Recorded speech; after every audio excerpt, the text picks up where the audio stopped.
When lifting a medicine ball or a D ball to your shoulder, there are a few different ways that you can do it, and that will typically depend on the weight of the ball that you are lifting. If you're lifting a light ball, the basic technique is a deadlift and a bent over row, and then a finishing movement of putting it onto your shoulder.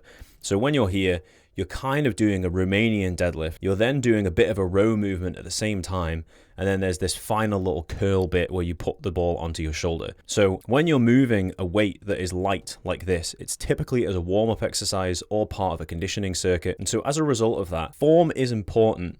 However, the loads that you are lifting are not going to be damaging to your spinal structure. So you don't need to worry about a perfectly straight spine position, because this ball is not very heavy, and loads that you lift in comparison when you're doing things like a deadlift or a bent over row, they should make your back and your spinal structure strong enough that small movements like this and rounding of your back when you're picking light objects up from the floor, or you're just bending down to tie your shoelace, your back is not going to get injured from doing movements like this. So with that in mind, it is a warm-up exercise to warm up the back musculature, the arm musculature, the lat musculature, the glutes and the hips, and it is a good conditioning component that is somewhat real-world applicable. When we get to a moderate weighted ball, there is a slightly different technique that we adopt. We do a two-part movement where we deadlift the ball towards the top of the thighs, and then we re-grip it, and then with one explosive movement, roll the ball or pull the ball up our stomach and our chest to our shoulder.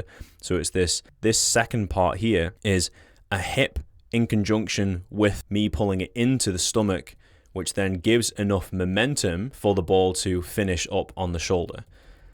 And although this ball is heavier than the previous one, the amount of load that you can get to the shoulder whilst doing this movement is still going to be comparatively much lighter than the amount of weight that you can move with things like a deadlift. However, if you are cautious, you can of course set up in a more strict Romanian deadlift position. Typically, the reason why we slightly sacrifice this position here is because you have to have your feet quite close together so that when the ball lands on your knees here, you're not in a horrendous knee position. So it's about a lesser of two evils to a degree. You see here that my knee is in a slightly internally rotated position. And typically, you may have seen on other videos, people will say that when you squat with this rotated inwards knee position, people will talk about knee valgus and things like that, that is a bad position for your knee. A rounded back position, as long as it doesn't further round when you go through a movement, there's very limited information to suggest that it's actually the cause of back problems or back pain or back injuries. However, there is more substantial research to suggest that an internally rotated knee or a knee valgus position when performing things like squats and deadlifts and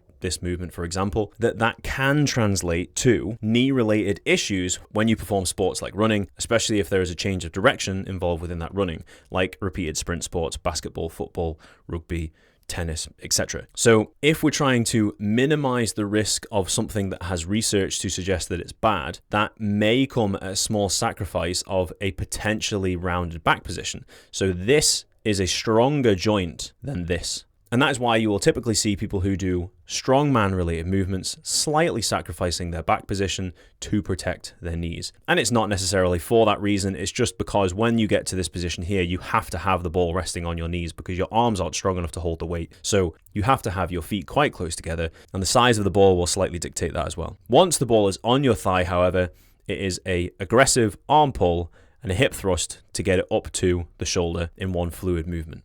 And when we get to lifting heavier balls or atlas stones, the main problem that people have when they do movements like this is that they progress too quickly. For example, in the gym here, the smallest jump between the size of the balls is 10 kilos. So that's quite a large jump. If you only could increase by 10 kilos on deadlift or on squat or on bench press, it wouldn't be the most appropriate way of doing things.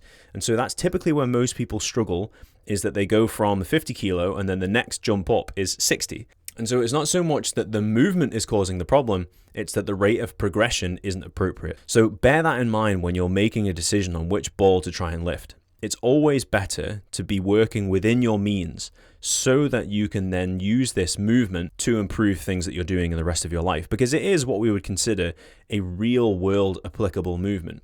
If you had a very large object that you had to pick up off the floor and you had to get onto your shoulder to be able to carry it over a distance, this is probably as close to the technique as you would lift. That's one of the reasons why these sorts of exercises are beneficial. However, we do have to use an element of caution when using them on a regular basis. And so you want to set up so that the ball is between your feet so that you can get your hands underneath it. You can get enough grip. You want to set up in a slightly more squat related position rather than a Romanian deadlift position. And you lift the ball up to the top of your knees. And then it's at that point you use your arms to roll the ball up your thighs. Here, you're in quite a balanced position because the weight of the ball here will basically stop you from falling backwards. Once the ball is comfortable on your knees, you can readjust your grip, and you want to try and hug it so that your arms are underneath the widest point of the ball. So once you're in this position, as you stand up, you will be able to use the momentum of you standing up and the momentum of your arms lifting upwards to get the ball to your shoulder in a controlled fashion. And when we return these to the floor, it is safer to just drop it. That's why they're designed so that they can be dropped. So don't try and control it back down to the floor. Most of the time, the movement is only counted within the lifting component. So with things like this, it is safer just to drop it to the floor.